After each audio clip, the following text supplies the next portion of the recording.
Well, hello, my fellow friends, my fellow neighbors, and my fellow shining stars. Our next trolley stop is here, and our next trolley stop is now.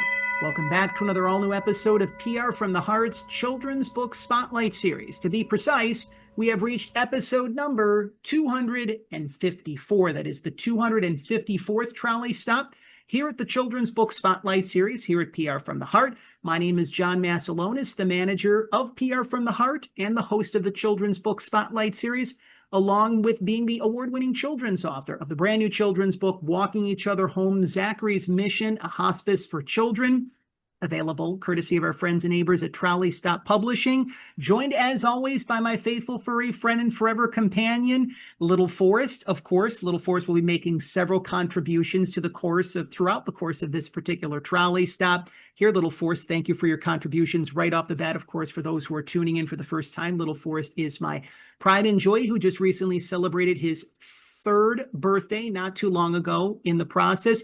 We're in what we refer to as the sweet spot here right now during this time of the year. We just wrapped up the celebration of PR from the Heart's Children's Book Spotlight Series 7-year anniversary celebration. Thank you to all of our friends and neighbors for coming out with full support through the course of our 7-year anniversary celebration. It is very much appreciated. And of course, in just a few short trolley stops, we'll be hearing the jingle bells and the gobble gobbles. It's what we refer to as the holiday season celebration here at PR from the Heart. So we enjoy this brief interlude, which is post back to school season, post anniversary of the Children's Book Spotlight Series, pre-holiday season celebration. We appreciate, again, all of you spending some quality time with us, wherever you are and wherever you may be. And we're looking forward to this particular trolley stop for many reasons. Being out here in the beautiful city of San Diego, California, we are very fortunate to have one of the world's renowned zoos, the San Diego Zoo. And especially when we have such a jewel in our city like the San Diego Zoo, and having one of our dear friends and neighbors, George Ann Irvine, who of course is one of the zoo's longest tenured employees. She is the award-winning creator of the zoo's Hope and Inspiration collection, chronicling the journey of many of the animals at the zoo that have gone through challenging circumstances, difficult times, and have overcome that, moved through to the other side in the process.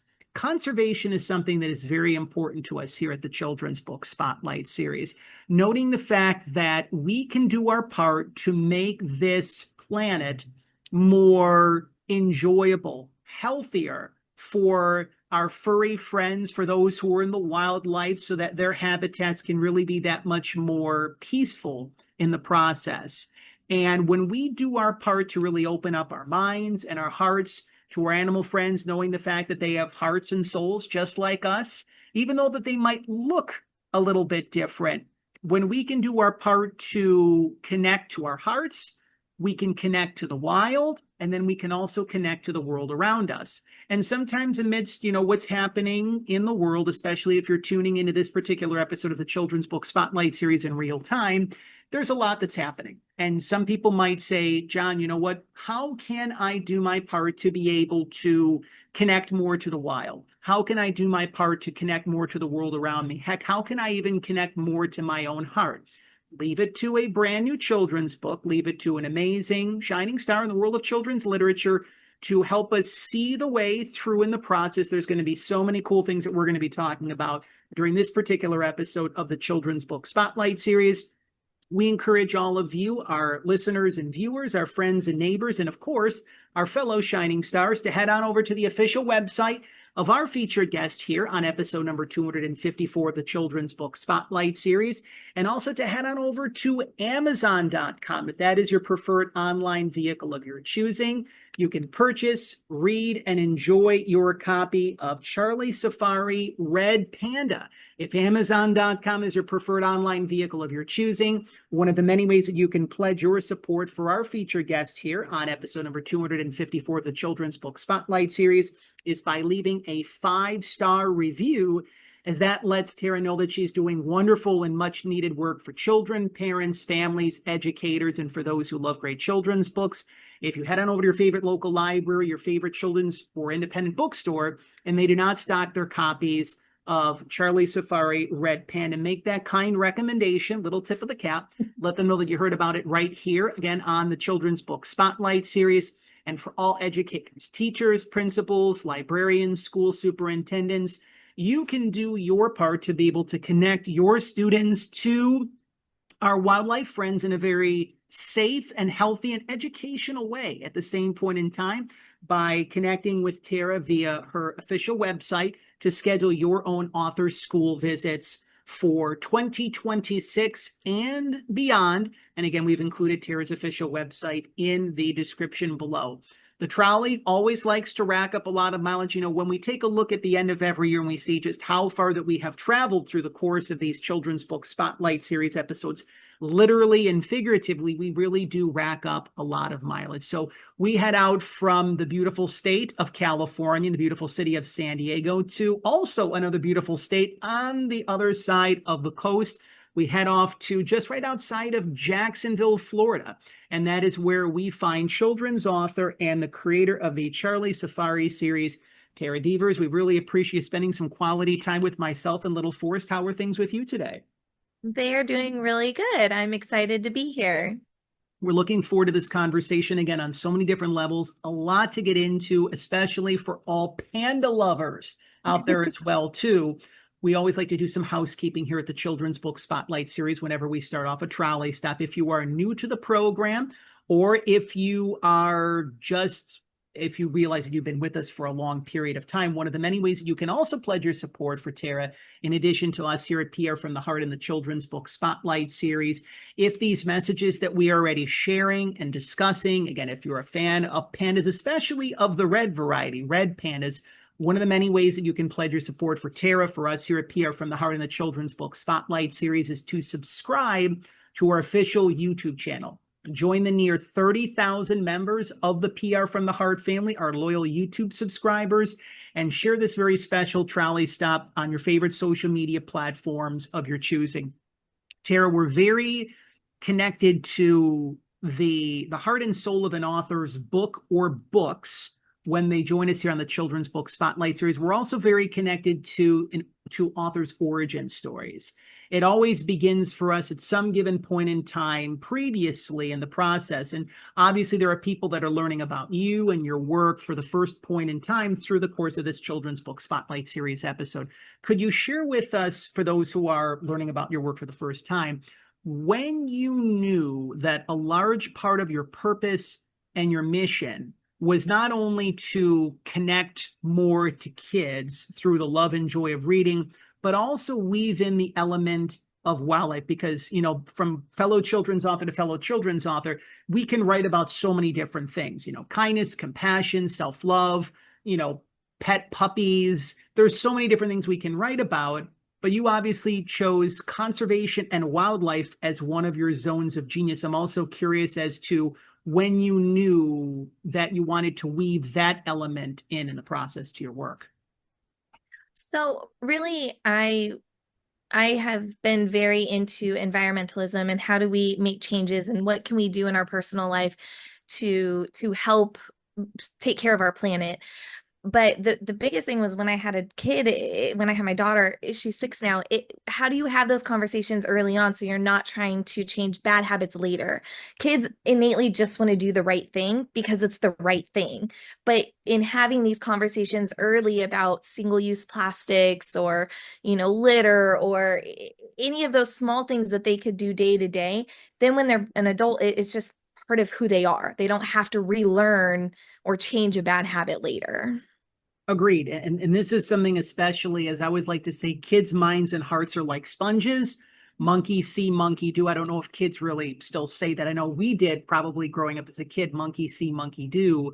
But they know that when they see us doing our part to be more respectful, mindful, doing more of the right things, we're creating more of a generation that's going to try to do that in the process. But unfortunately, there's a lot of noise in the world, right? And we can't control that, but what we can control is being the highest and best versions of ourselves, and then just allowing the kind of the osmosis effect really to take the form and shape. And the fact that obviously having a little one in the process, that I'm glad to hear that really inspired your journey, because, you know, there's times when we interview guests in the program, and sometimes it's a matter of like authors know very early on that they want to be a children's author, or oftentimes it comes through an experience to a certain extent. So I know that, you know, for years I was telling myself, you know, I have children's books, plural, that I want to write. And for years and years and years, especially with Walking Each Other Home, Zachary's Mission, a Hospice for Children,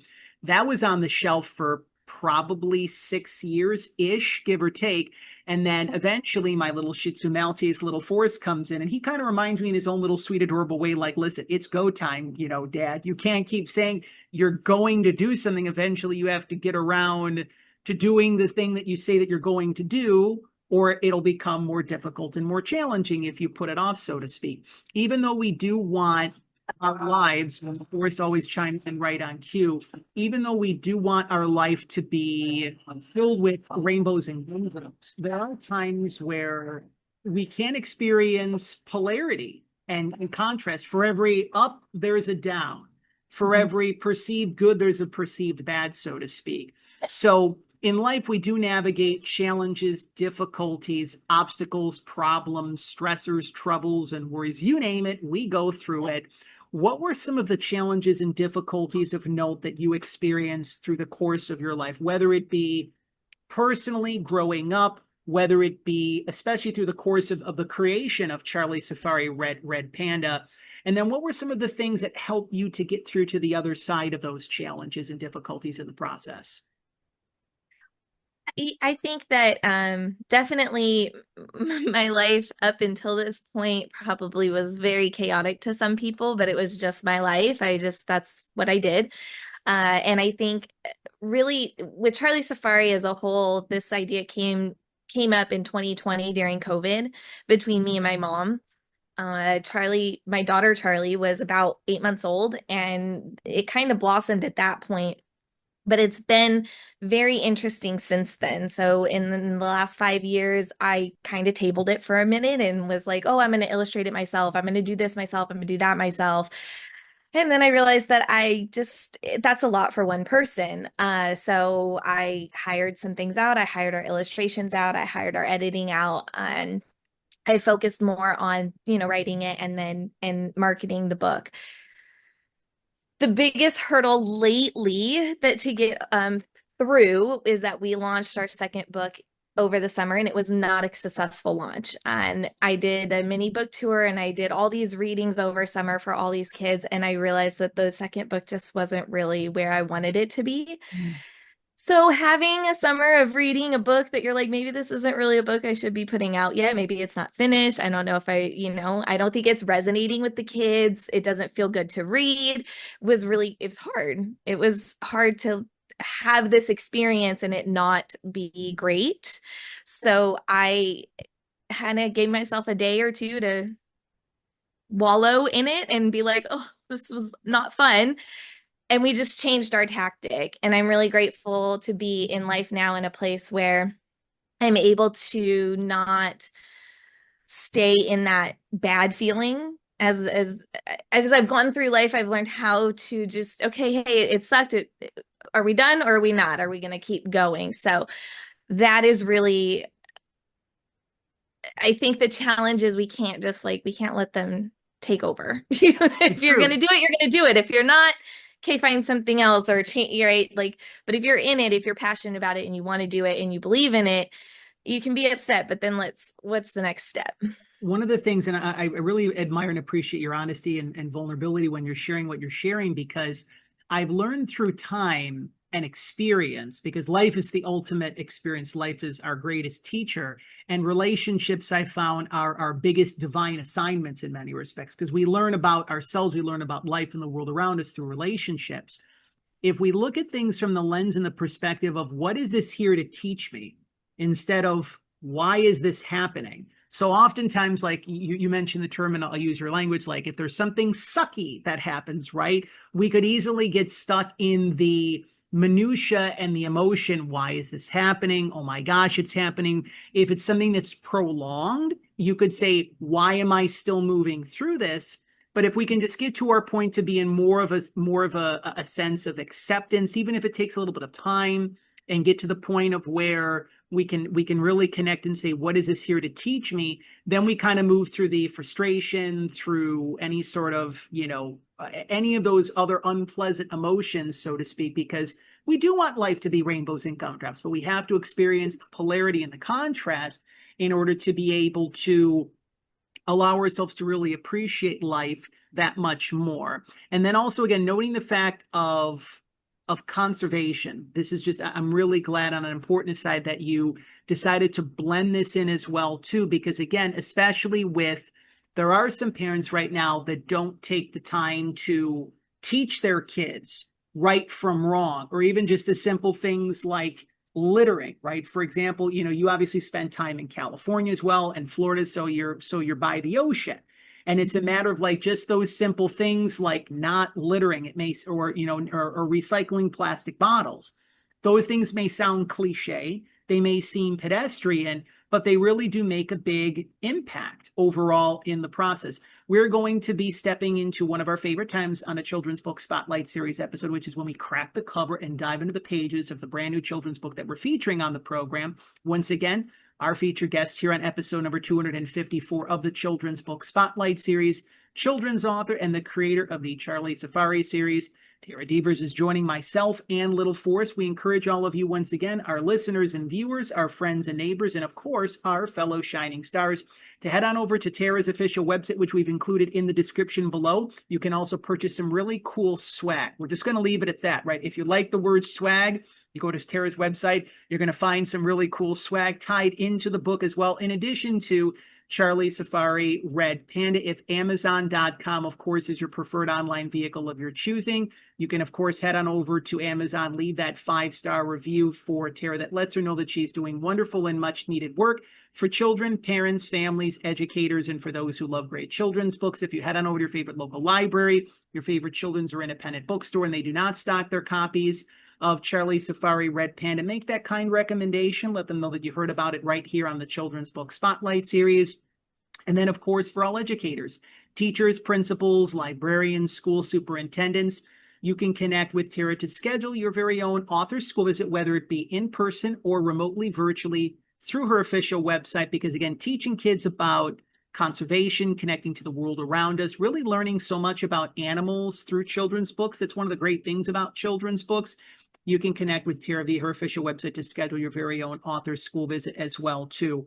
You did a great job with the book and your illustrator. One of the things that we always let our audience know, sometimes people are kind of getting with the program when it comes to children's books, and they just for the first time, and they learn how there's certain books that are traditionally published, Penguin Random House, Scholastic, Simon and Schuster, etc. And through those books, and by the way, we always encourage all children's books are needed, right? One of the things we love about the Children's Book Spotlight Series, we feature traditionally published children's authors, self-published children's authors, hybrid published children's authors, because the world needs more children's authors now more than ever before. But when you have a traditionally published book, an author and an illustrator aren't necessarily spending, 3 hours on the phone every night, chomping it up and giving updates to one another. You're really trusting the fact that your hearts are aligning, even though you don't have the chance to connect with your illustrator in the process. Most self-published authors, they do have more of a synergy with their illustrator. You have more creativity, you have more flexibility, you can have more say in how things look, what you like, et cetera, and so forth. Your illustrator did a great job. And before we talk about the book itself and some of the key heartfelt themes and messages that are found within the story, talk to us about working with your illustrator, because especially when you have a certain vision, and this is one of the times in life I really feel where it pays to be picky, because if there's something very specific that you're looking to create, especially since this series was inspired by your little one as well too, you want to make sure that really everything is in the highest of alignment as much as possible. Yeah, it was really important to me to find an illustrator who would take my daughter's likeness, because the main character, Charli, is based off of our daughter and looks very much like her. I really wanted that to be the main focus, and my goal with the illustrations when I was imagining this story, I wanted it to be simple illustrations that they were detailed but not full page, because I wanted the story itself to be more important. The words that we're teaching, we're building vocabulary, we're doing these things on these pages for kids. I didn't want the pictures to distract. I wanted them to just flow with that. And so it was very important to find an illustrator that listened to that. And honestly, Diana does an amazing job. I am, every time she does something for me, I'm just amazed at how wonderful she is. And being able to have more say in that, like, I think this one needs this, or I pretty much lay out all the pictures that I want, all the illustrations that I want, and she takes that and just amplifies them and makes them better. And that definitely, especially when you take a look just right within the beginning of the story and you see Charli kind of just like overlooking and you see her eyes, like it's a very captivating right off the bat. You literally know that you're going to be going on an adventure. And this is one of the Yes. things as well too. And we've been featuring a healthy amount of books over the last 7+ years of the children's book Spotlight series. The importance of connecting children with the outdoors and having new adventures, being able to connect to things and experiences that maybe they may not have the chance to be able to experience. Not necessarily every child has the chance to go to the zoo. Not necessarily every single children's author can just, drive down the street and hello, San Diego Zoo, and you walk in and there's so many different kinds of animals. I remember when I lived in Buffalo, and we've got a great zoo in Buffalo. Great, shout out to all the people who work at the Buffalo Zoo. But when you go to the Buffalo Zoo versus the San Diego Zoo, it's literally like night and day. There's so many different things and animals that you can choose from all together.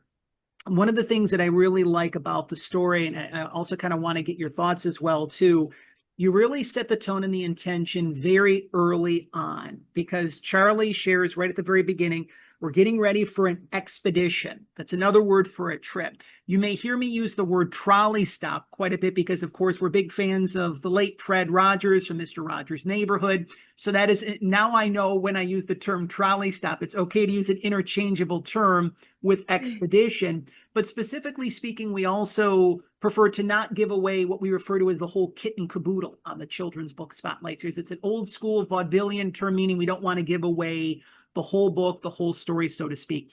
What are some of the things that children and parents and families will learn about and enjoy when they follow Charli along with her adventures, especially when it comes to connecting to red pandas? So you'll be reading an adventure story, but in that it's a factual story. So it's what you would consider realistic fiction. And everything that you learn about red pandas in that story is true. You're going to learn about where they live, why they're endangered, what they eat, all these things, but wrapped into a story that your kids want to hear and that you as a parent want to read. Because really we're the ones that have to read them. Mhm. So it's very educational, but more in a fun, engaging way, not so much like here's a bunch of information. It's a lot more fun.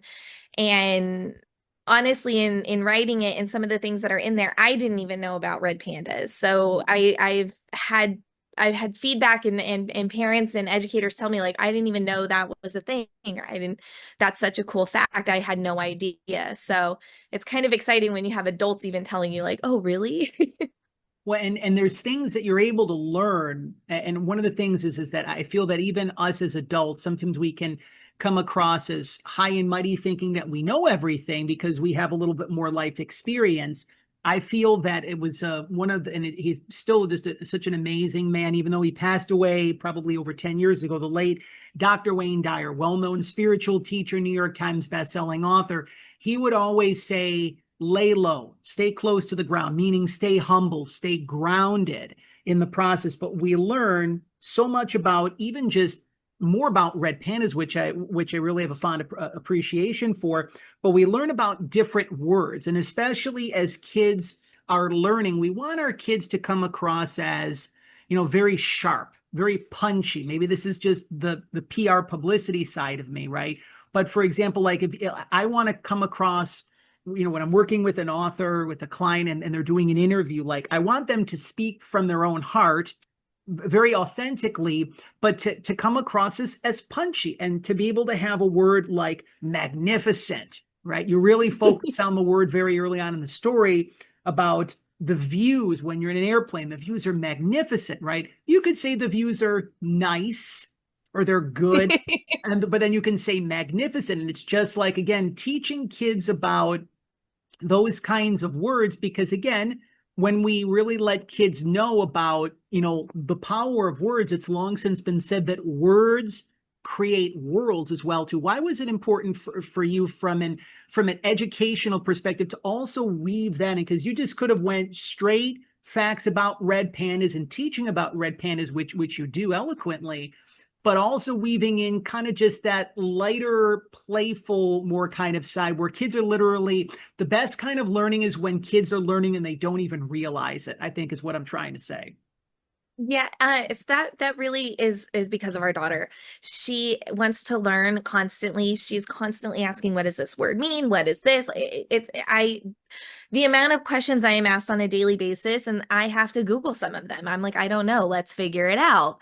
That was really kind of the heart of that. I wanted to give a book that introduced words that maybe they heard randomly one time, but they don't know the meaning of it, and put it with words that they understand, put it into context for them. So this word here, you can use in, when describing this, or this word means when we're talking about animals, it's this thing for them, so that they have a broader vocabulary. It is a fun story, but I want kids to ask more questions. Mine ask so many, I can't keep up. Yep. Kids are very curious. They're very inquisitive, and we want to be able to answer their questions in a way in which they'll eventually say, okay, now I have the answer. But normally when that happens, then they have another question at that point in time, right? It's kind of like if you're taking your little one to Disneyland or to someplace like that, and it's the, mom or dad, are we there yet? Are we there yet? It's just the never-ending list of questions as well too. I'm curious, obviously there had to be some learning along the way that you experienced when it comes to red pandas. What was maybe one fun fact that maybe you were the most fascinated to learn about through your research and taking the time to learn more about red pandas and then pass that along to kids? So the biggest one is that they are not related to the giant panda in any way, and that they are in a family class of their own. There's no other animal in their family class when you look them up. So And they're very unique. They're their own species, their own family class, their own whole thing. There's nothing like them anywhere else. that's something that I think that, us, when we see like the black and white pandas, we can just think pandas are all interconnected. They're all together. They're the exact same thing. And it was interesting because I remember when I went to the San Diego Zoo for the first time, and I clearly remember this, I'm like, why is the red panda separate? Like I just kind of thought like the pandas would all end up being together. And again, like being able to just realize all of these different kinds of facts in the process. One of the things that I also was able to really feel into, especially with my time at the San Diego Zoo, because I've had the chance to be there more than once, and through the relationship that I have with Georgianne Irvine, dear friend, noting the fact that many animals are going extinct, especially if we're not doing our part to pull our weight across the board. Why was it really essential for you to be able to also, because I mean that can seem like it is a very sensitive subject, and one of the reasons why I really connect with the heart and the spirit of Mr. Rogers is because he was not afraid to have conversations with kids and with parents and families about things that really needed to have discussions. We could easily just say, well, it's not our problem, right? It's the bald eagle, for example, right? We can just say that, it's the bald eagle's problem. But really, like we are, and this is one of the expressions that we really heard about a lot during the pandemic. We really are all in this together in some way, shape, or form. So why was it really important for you, and really even paramount in many respects, to also discuss about really doing our part to take care of the planet, to do our part to be mindful of conservation efforts, and to really not do our part to create where there's more extinct, creatures and animals in the world. It goes back to kids innately want to do the right thing. And so if they're consistently talked to about these things, they realize how their impact matters. And at a large scale, that can change a lot of things. So if we can encourage kids early on to make smarter decisions, whether it's in the products they use, the companies they buy from, the people they support, all of those things, it all leads into a bigger picture. And at the end of the day, humans are pretty much responsible for endangered animals. Most of these animals are in the position they're in because of something that we as a human race did or are continuing to do. So it was very important for me to try to open up that conversation pathway between adult, like parents and kids, because they really are the ones that can change the future as long as they know what to do. I'm really glad that you also shared that as well, too, because one of my favorite illustrations in the book, and it's a very captivating illustration spread, is showing the fact of what deforestation can do and cutting down trees. So it really just transcends, taking care of our animal friends. It's really taking care of the world and the planet as a whole. Even though we can't necessarily change many things that are happening in the world, we can only do our part. This goes back to what I mentioned about being the highest and best version of ourselves, taking our time to be able to do at least one good thing for someone else or for the environment, whatever the case might be, just simply pulling our weight in the process. We're beginning to wind down our time with our featured guest here on episode number 254 of the Children's Book Spotlight series. Caregivers is joining myself and little Forrest. Of course, she is the creator of the Charli Safari Series. We are featuring Red Panda on episode number 254 of the Children's Book Spotlight series. But again, there's more books, and we'll have a little brief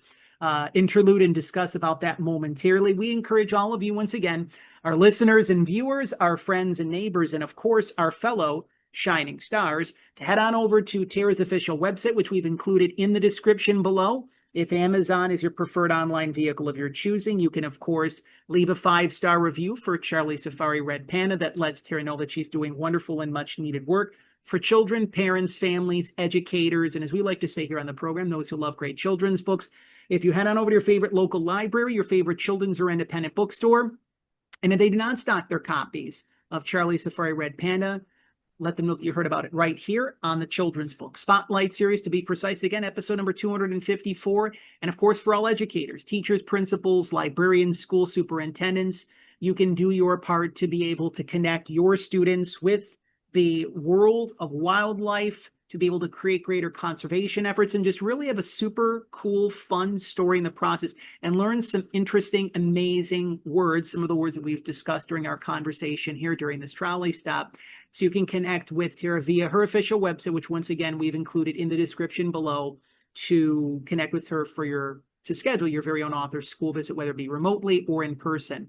We always like to provide, and again, maybe this is the publicist side of me, I really feel that whenever I do a children's book spotlight series and have the opportunity to interview an amazing author, to be able to provide some additional useful information for parents, for caregivers, for educators, for grandparents, those who are watching a children's book spotlight series, and immediately extract that into their own lives and into the lives of their children, their grandchildren, their students as well too. We talk about these different things like taking care of our planet and being mindful of, taking care of our animal friends as well too. It's one thing to say what that is, conservation, and it's another thing to put that into thought, word, and action. And I'm a firm believer that especially when you have thought, word, action, energy, alignment, and follow through, the follow through is the most important thing as well too. What are some simple yet really powerful things that parents and grandparents and educators can do to really inspire more of a love and appreciation of our planet? I know we hear simple things like recycle. And I think that there's really so much more that we can do. I mean, recycling is really atop the list. And you're welcome to say recycle if you'd like. But what are some of the things that we can really do as parents and caregivers and custodians of our little one to really instill that love of the planet and really the taking care of the planet at the same point in time? I think starting at home is the easiest way. There's lots of big things you can do. And in most cities, especially here in Florida, it's very, they have beach walks where they pick up trash and things like that, which your kids are always more than welcome probably to join. But for me, I think it's starting at home. And one of the easiest ways to do it is before you throw something away, think about if there's another use for it. So it's like recycling, but it could be anything. So we use a lot of things for crafts. Like almost any piece of trash, as long as it's not dirty and covered in food, can be used for some kind of craft. And Charli is very, very into crafts. So we've got a whole box of toilet paper rolls in random boxes and that she can use later for whatever craft she wants. But that also goes into clothes that don't fit or toys you want to get rid of or empty bottles, cleaner bottles. Can you reuse it? Is there something else you can do with it? Or is there somewhere you can take it where it's needed? Mm. We do a lot of donations, so we don't throw any toys away unless they're broken beyond repair and can't be used, and then we dispose of them properly if they can be recycled or not. But clothes, as long as they're within good working condition, they're not holey, they're not stained, I'm gonna donate those. And you can find anywhere you want to donate them to. We personally donate them to women's shelters for women and children of domestic violence, Mm. so that they have something in case they need it. But that could be old curtains, it could be bedding, anything. You don't necessarily have to throw it away, because throwing it away, it just ends up in a landfill for who knows how long.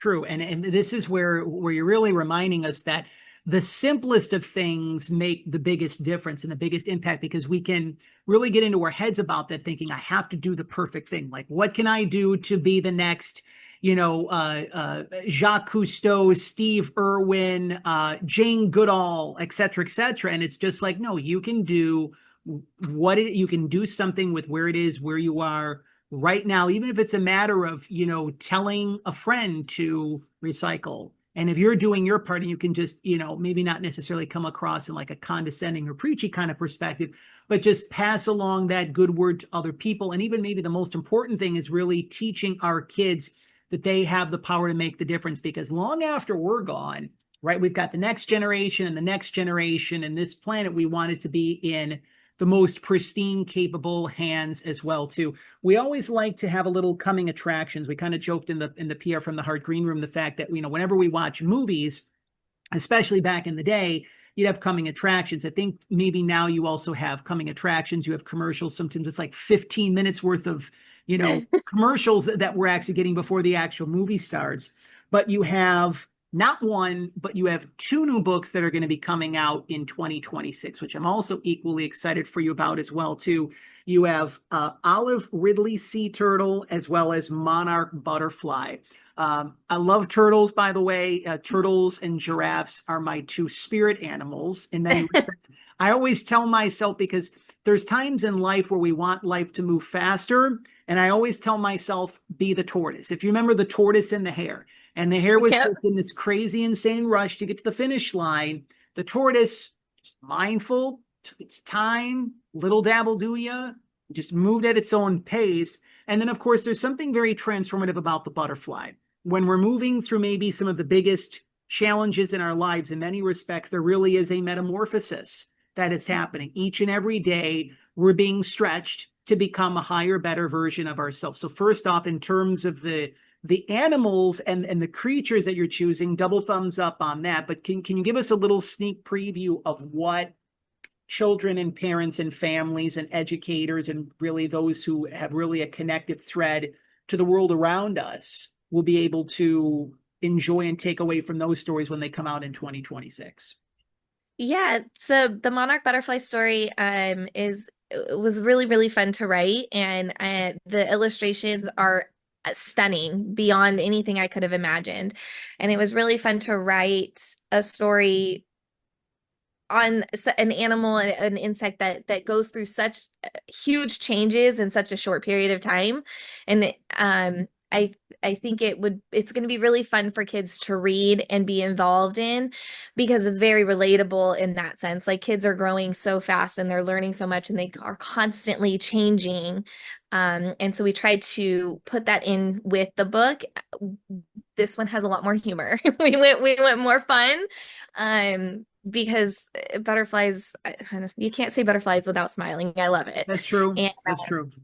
yeah, they're great. So, and then the sea turtle, the ocean is like there's more ocean on our planet than there is land, and there's so many creatures in the ocean that really need our help. And the biggest thing is plastic waste. So I felt like the sea turtles were a great way to segue into that, and really give kids actionable, like, you can do this today, right now, in your home, to help our sea life, because the biggest thing for them is plastic waste. That's true. And just knowing the fact again that there is the series will be continuing to go. There's nothing wrong with just having a standalone children's book, but when there is a series, really children can look forward to the next adventure, right? Knowing the fact that, Charli obviously is having many adventures as well in the process. When we begin to close out a children's book spotlight series episode, and we've already mentioned his name once or twice, and probably more than that, we remember once again the late Fred Rogers, the host of the long-running children's television program, Mr. Rogers' Neighborhood. And in many ways, shapes and forms, he did this most notably during his time on The Neighborhood, but whenever he traveled across the country, he spent time visiting sick children in hospitals. He spoke at college commencement speeches and talks just in general all across the country. But even more notably, he did this, many people remember, at the Daytime Emmy Awards shortly before he passed from stomach cancer, when he received his Lifetime Achievement Award. And he always kept the time to, whether it be 15 seconds, 30 seconds, or a full minute, he encouraged us to remember those who helped love us into being. And that was his way of saying, remember those people. I refer to them affectionately as earth angels, those people who helped to lift us up when we were down, those people who, when we were feeling at the lowest of the lows, they gave us that, extended their hand, whether it be, metaphorically, spiritually, literally, who simply just reminded us, like, hey, we're on the right path. Because in many respects, we have to do our part from an empathic perspective to not only practice conservation with our animal friends, but conservation for ourselves. Because there's times where we can feel like we're maybe not literally dying, but we can just feel like we're having a really challenging moment or a challenging season of our lives.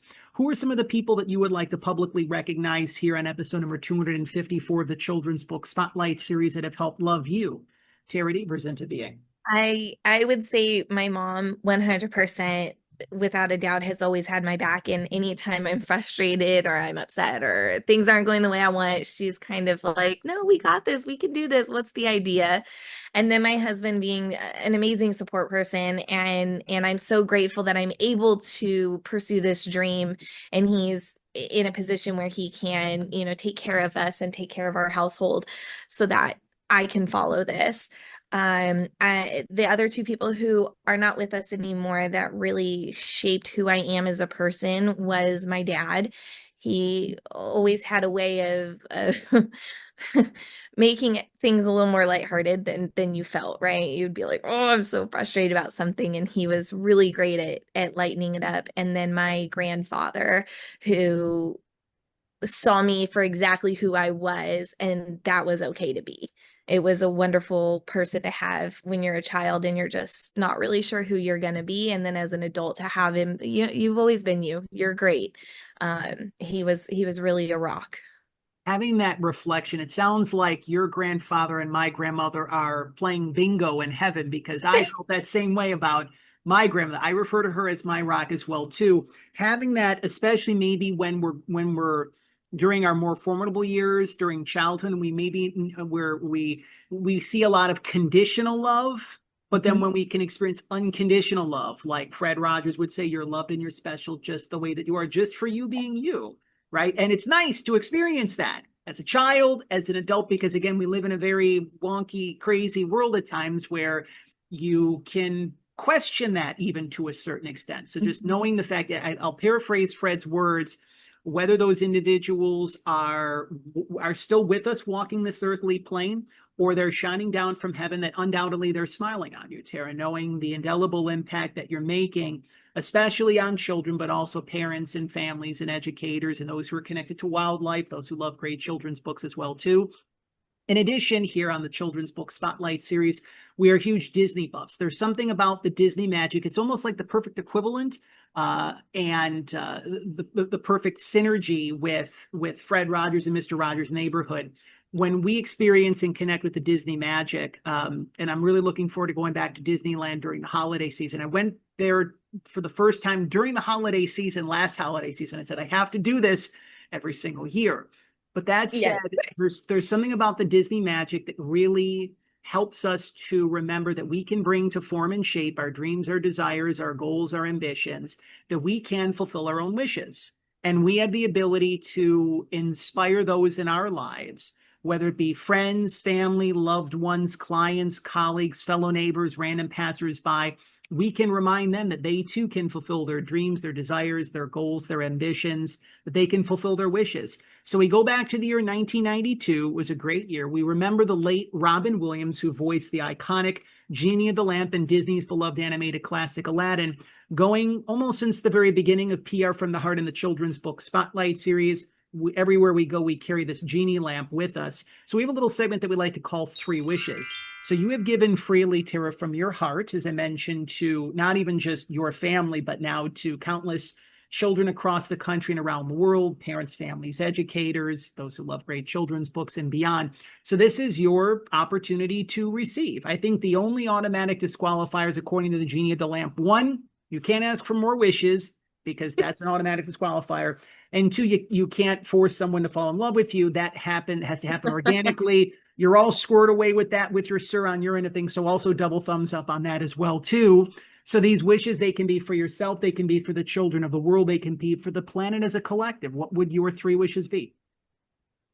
So I think my first one would be that every kid has the opportunity to learn about environmentalism in a fun way. That would be whether it's through Charli Safari or a different avenue that is open and available to them. I think my second one would be to I would love to be able to see environmentalism and endangered animals have a bigger like spotlight on in media, like when you're talking about movies or kids shows or things of that nature. I there's so much out there in terms of noise, and a lot of it isn't actually beneficial for anybody. It's just noise. um and the third one, that's a hard one. I You just like to you learn. can't you can save the third wish for later. Every once in a while, Okay. like authors will just be like, can I take a rain check on the third Yeah, wish? because And I well, because most oftentimes when authors are in the program, they know and understand that it's an interview, but then when we get to the three wishes part, and it's kind of like deer in headlights, like where are these three wishes coming from? So yes, you can definitely take a rain check or put that off to the side and just kind of go back to that in the future. It's long since been said that one's wishes come from one's heart. They have a greater chance and likelihood of coming true. A full circle moment because, of course, one of the fastest growing endorsements in the world of children's literature is akin to growing up. If you were a fan of the movies, a fan of the cinema in the 80s and 90s, you remember the late Siskel and Ebert. And when they loved a movie, they gave it 2 thumbs up. Well, one of the fastest growing endorsements in the world of children's literature for the last 3 years. So technically, it's not necessarily fastest growing. It's just at the point right now where it's become a badge of honor for a children's author is when Little Forrest proudly gives 2 paws up for a children's book that we're spotlighting here on the Children's Book Spotlight series. Little Forrest and I have had the opportunity to fully read and enjoy and immerse ourselves in Charli Safari Red Panda. So Little Forrest proudly gives 2 paws up for this brand new children's book that we featured on the program. So, little Forrest, thank you for your contribution, as always, of many, to this particular trolley stop, this particular episode of the Children's Book Spotlight series. When we hear the trolley, that means that it is time to go. But fear not, there are many more magical trolley stops to come here on the Children's Book Spotlight series.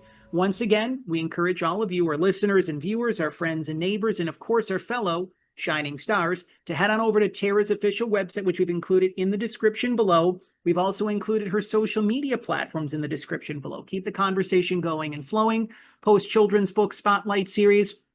Once again, if Amazon.com is your preferred online vehicle of your choosing, you can leave a 5-star review for Charli Safari Red Panda and stay connected to Tara as the other books in the Charli Safari series are released in 2026. Remember, by leaving those 5-star reviews, that lets Charli know that lets Charli as well as Tara know that they're doing wonderful and much work together for children, parents, families, educators, and as we like to say here on the program, those who love great children's books.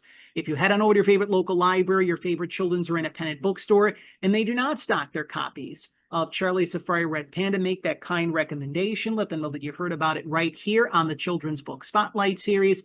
And again, for all educators, teachers, principals, librarians, school superintendents, you can connect your students with the world around them. They don't necessarily have to go to the San Diego Zoo or a big zoo like that, but that should probably be on the field trip list more than likely. But again, you can do your part to be able to connect your students to the world around them, to the importance of taking care of our animal friends, the planet, and really to make environmentalism fun. It's a great way in which you actually kind of encapsulated everything here. Tara, connect with Tara via her official website, which we've included in the description below. Raise your hand if you have had fun, by the way, on episode number 254 of the Children's Book Spotlight series. We see hands up from myself, hands up from Tara, paws up from Little Forrest, and hands up from the little ones on screen. As we like to say, that means mission accomplished, job well done.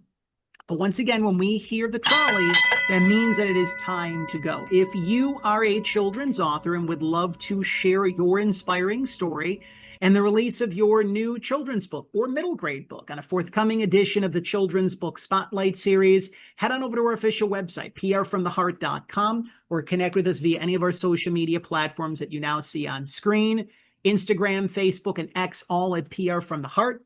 Little tip of the cap once again to one of our favorite neighbors. We mentioned him previously. You remember him and you love him as the beloved Mr. McFeely on Mr. Rogers' Neighborhood. We know him and we love him as David Newell. The sister program of the Children's Book Spotlight series is the Neighborly Reviews Bookcast. That is when David and I deliver heartfelt reviews of the newest and best children's books that are available on the market in the world of children's literature from both traditionally published authors as well as self-published and hybrid children's authors as well.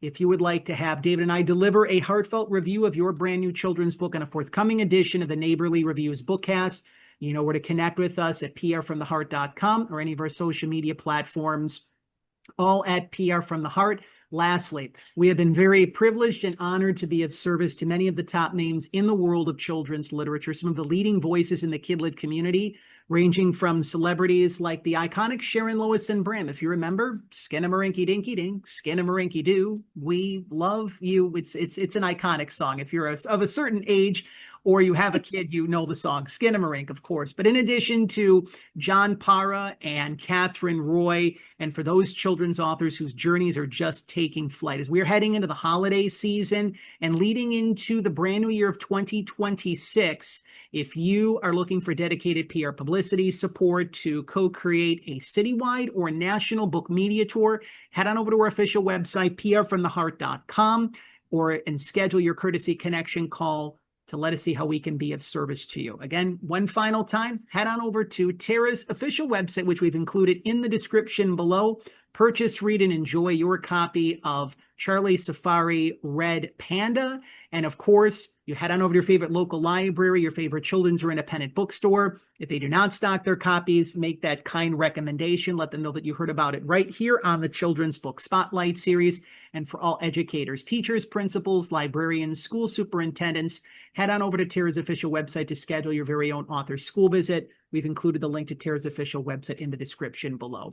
We want to thank you for your continued support of PR From The Heart, for your continued support of the Children's Book Spotlight series. As we like to say, without you, there would be no us.